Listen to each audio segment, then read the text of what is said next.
जय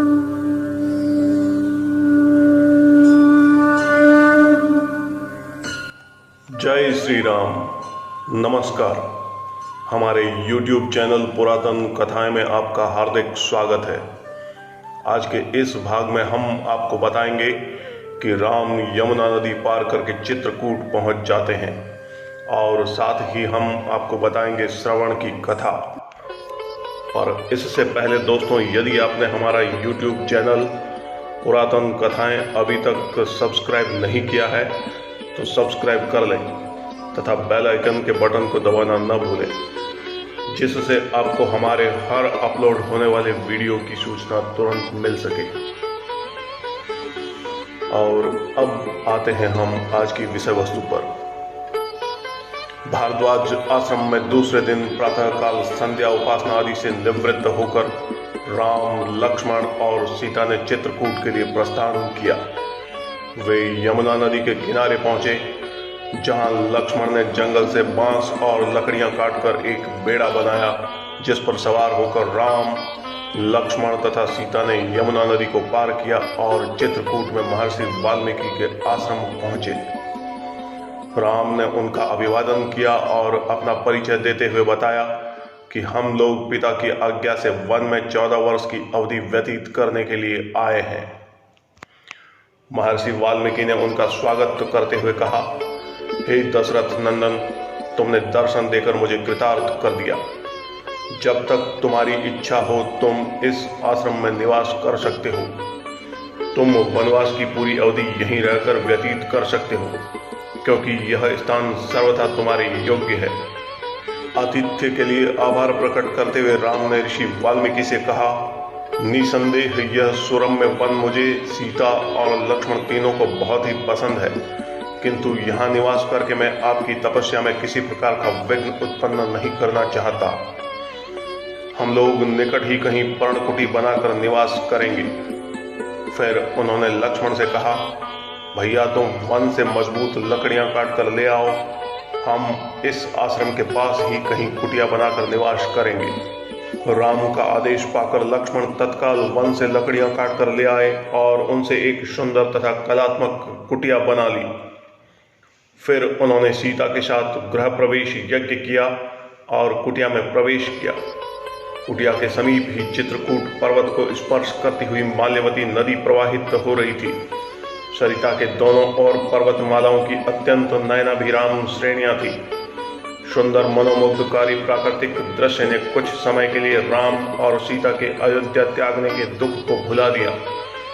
लता वृक्षों को देखकर सीता को प्रतीत हुआ कि इस निर्जन वन में वह राजमहल से भी अधिक सुखी है। इधर राम से विदा लेकर सुमंत अयोध्या पहुंचे। उन्होंने देखा कि पूरी अयोध्या में शोक और उदासी व्याप्त थी।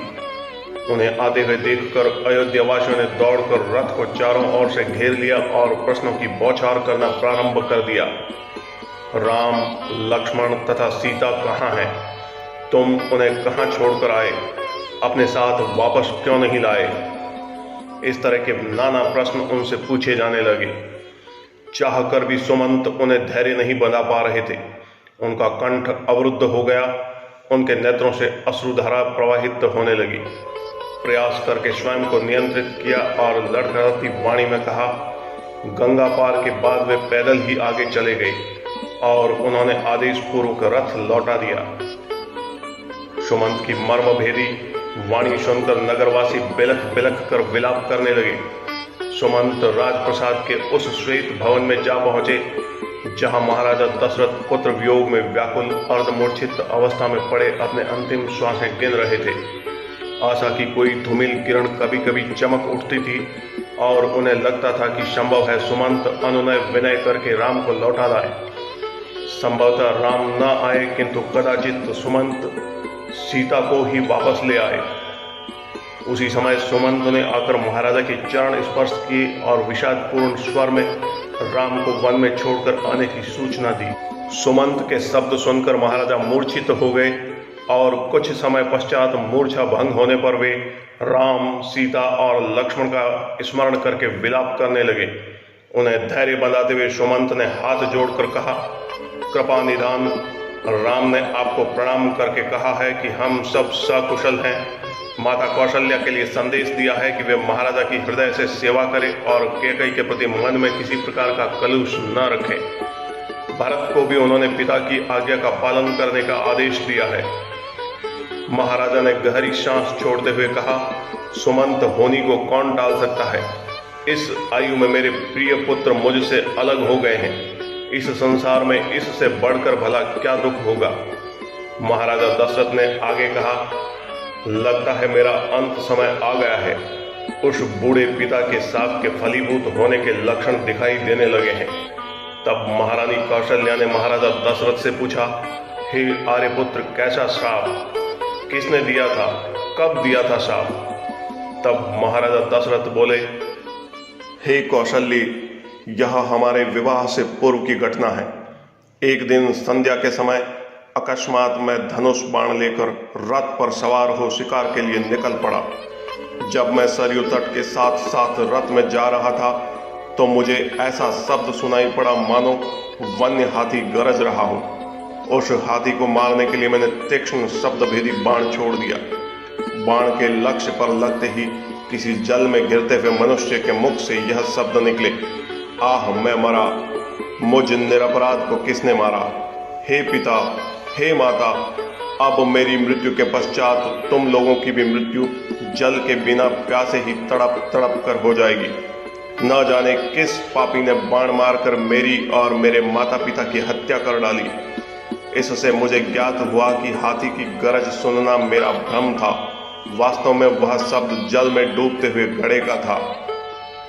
उन वचनों को सुनकर मेरे हाथ कांपने लगे और मेरे हाथों से धनुष भूमि पर गिर पड़ा। दौड़ता हुआ मैं वहां पहुंचा जहां पर वह मनुष्य था।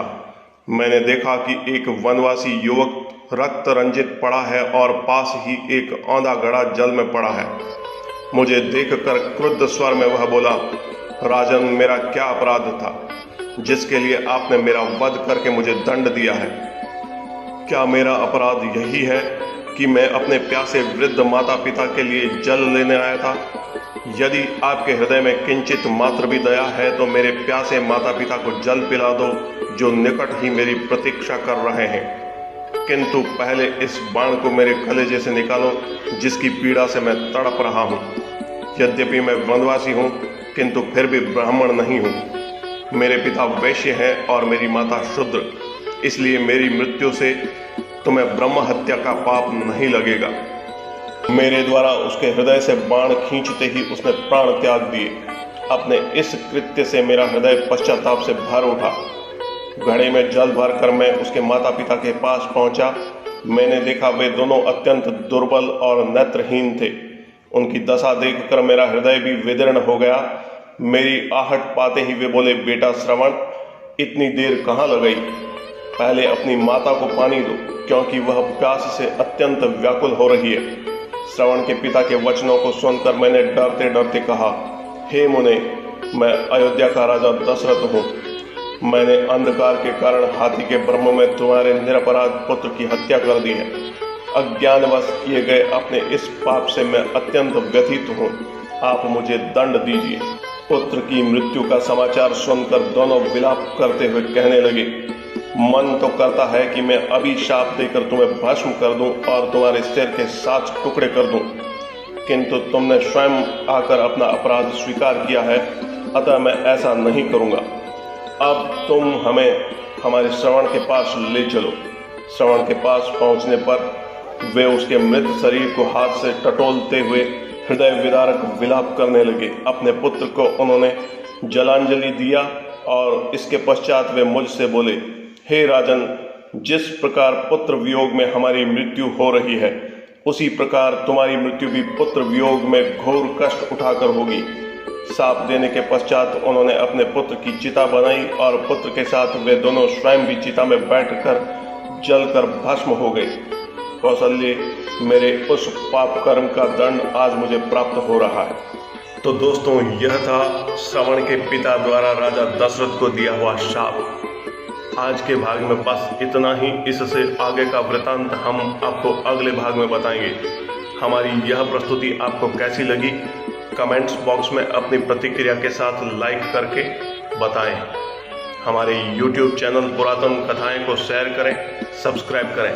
धन्यवाद।